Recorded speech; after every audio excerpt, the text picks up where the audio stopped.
This video is the latest email I received.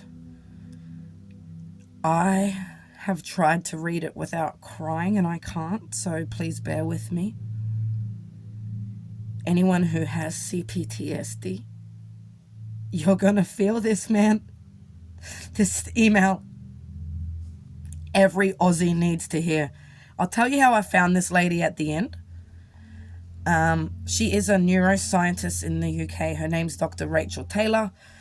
When you Google her, it's everything comes up, her website, her LinkedIn, and all these things that she's doing.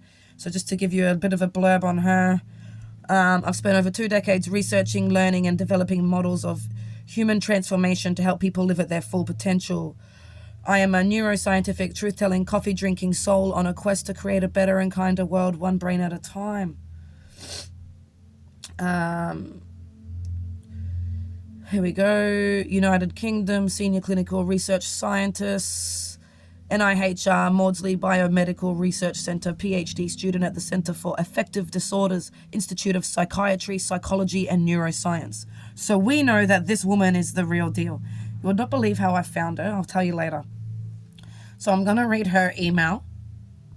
There is a lot of information, and this email is going to be joining all the ones with the MPs. And I'm going to be sending this. Every Aussie needs to hear this.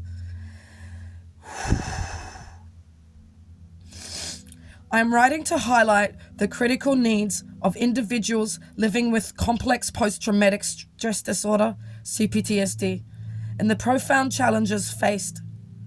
CPTSD is not just a psychological condition. It has deeply physical manifestations rooted in the intricate workings of the brain and central nervous system. Neuroscience research has shown that trauma can lead to significant changes in brain structure and function.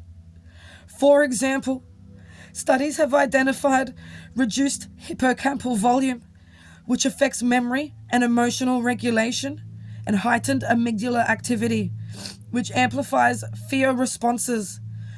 Trauma also disrupts the prefrontal cortex, impairing decision-making and the ability to calm the body during stress.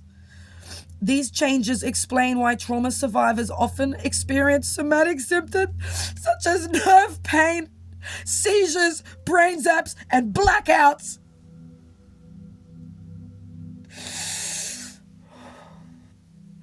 Empirical evidence further supports the connection between trauma and physical health. Research has demonstrated that exposure to interpersonal trauma is strongly associated with increased somatic symptoms, including cardiopulmonary issues, gastrointestinal issues, and chronic pain. These symptoms are real, measurable, and debilitating, yet they are often misunderstood or dismissed.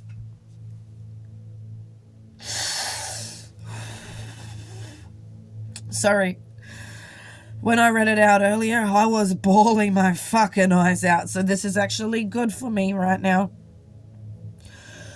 The consequences of mistreatment or misdiagnosis. Take note, Aussie docs. When CPTSD is misdiagnosed, survivors are often labelled with inaccurate conditions that fail to address the root cause of their trauma. This can lead to inappropriate treatment, such as prescribing antipsychotics, which may not alleviate the underlying issues. Mistreatment exacerbates the physical and psychological burden as unresolved trauma continues to affect the central nervous system and manifests as worsening somatic symptoms. In some cases, survivors who react to triggers or advocate for their needs are met with stigma, punitive measures, or institutionalization.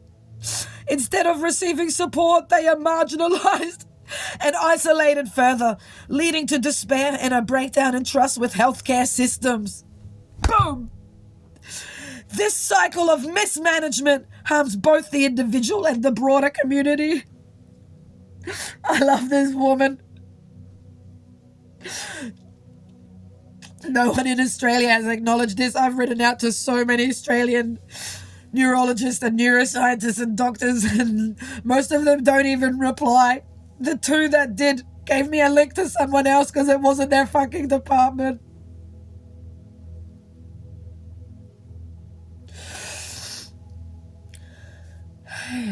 What is needed? A compassionate, trauma-informed approach is essential to address the neuroscience behind our experience and the physical dimensions of trauma.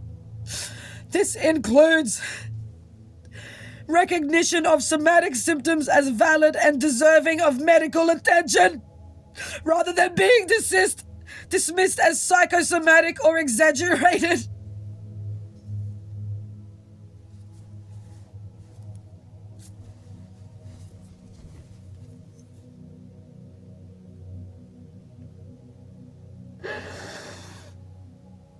I can't see because of the tears.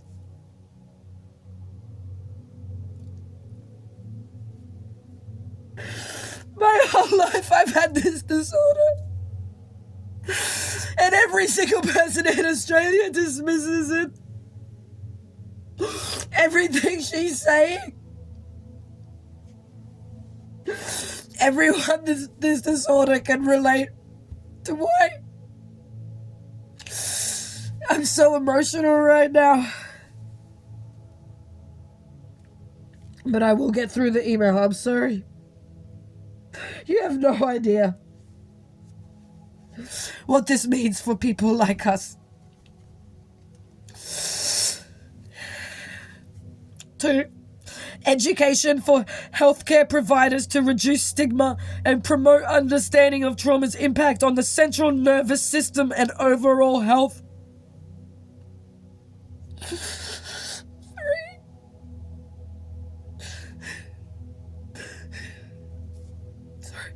safe spaces where survivors can express their needs without fear of judgment or retaliation.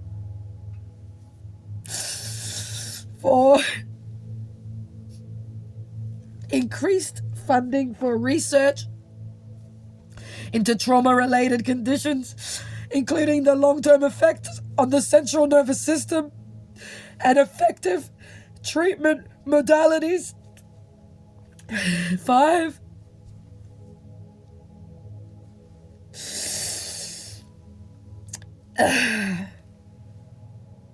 access to therapies like somatic experiencing, EMDR, and neurofeedback, which focus on resolving trauma stored in the body and rebalancing the central nervous system. I urge you to consider the voices of those living with CPTSD and trauma-related conditions. We are individuals with resilience and the right to be treated with dignity and care. Thank you for taking the time to listen and for any steps you can take to support this cause.